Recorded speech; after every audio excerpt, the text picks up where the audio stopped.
আচ্ছা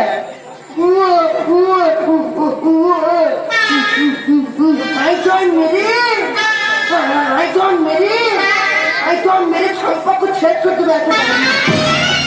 দাদা মারার ইচ্ছা মোটেনি।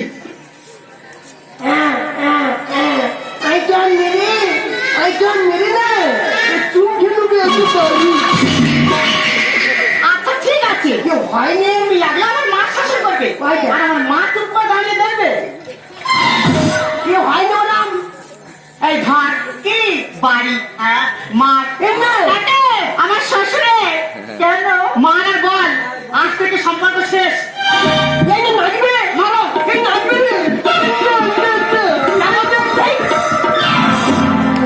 মারবে না মারবে না। এদের আর ছাড়ানো যাবে না। একটা কথা বলিস, হ্যাঁ বল। আরে আমাদের যথেষ্ট বয়স হয়েছে, হ্যাঁ আমাদের বুঝশক্তি আছে, সব আছে। চোখ কান সব আছে। তো আমি তোর কথা শুনবো কেন? তুই কি আমার পেটে হয়েছিস, আমি তোর পেটে হয়েছি রে? এই একটা কথা বলিস, আচ্ছা বলো তুমি শুনি। তুই কি আমার পেটে হয়েছি না আমি তোর পেটে হয়েছি রে? আমাদের যথেষ্ট বয়স হয়েছে, হ্যাঁ বুঝশক্তি আছে, আমরা যা খুঁজি তাই করবো। তুই বলা কি আরে ওরা যেটা বলে বলুক বলুক, আমি তোমাকে যেন বাঁচব না।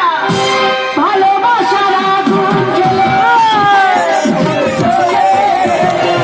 যেমন জ্বলিয়া আমি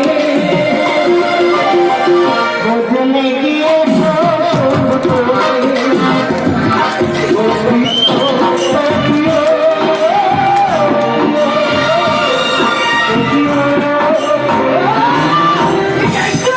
এই মুহূর্তে দুজনে এখান থেকে বেরিয়ে যাও।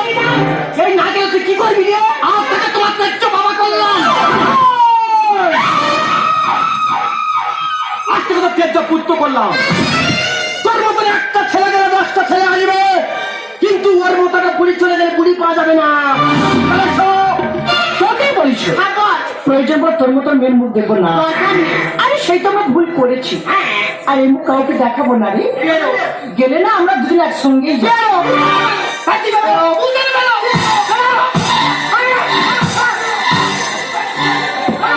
বাবা যেন কোটায় মুরগি ধরে নিয়ে চলে গেল। দাদা কাদের শাসন করবো, যাদের শাসন করবো তারা সব গুরুজন লোক। ওই গুরুজনের গায়ে যদি আমরা হাত দিই আমরা মহা পাপে লিপ্ত হয়ে যাবো। তাই ওরা যেটা ভালো বুঝেছে সেইটাই করছে, ওদের পেছনে কোনোদিন আর কাঁটা হয়ে দাঁড়াবো না। ওগো তুমি আমাকে ক্ষমা করে দাও। আমি না জানি তোমার অনেক খারাপ কথা বলেছি, কিন্তু পাড়ায় গেলে পাড়ার লোকের মধ্যে গায়ে চলে ফেলবে, বলবি তোর মা তো শ্বশুরের সাথে পালিয়ে গেছে, তাই আমার ভিন্ন জীবন নিয়ে বেঁচে থাকা আছে। আমি বেশি আত্মহত্যা করবো। আরে তুমি কেন মরবে? যারা কুপথ হচ্ছে, যারা কুকাজ করছে তারাই মরবে। তুমি কি একবার ভেবে দেখেছো তোমার ঘরে আমাদের সন্তান আছে? তুমি মারা গেলে সেই সন্তানটা এই পৃথিবীর আলো বাতাস দেখার আগে সেটা মারা যাবে। আরে মনে করো না ওই বুড়ো বুড়ি গাছের ছড়া পাতা, কি বলছো? ছড়া পাতা ঝড়কে ডাকে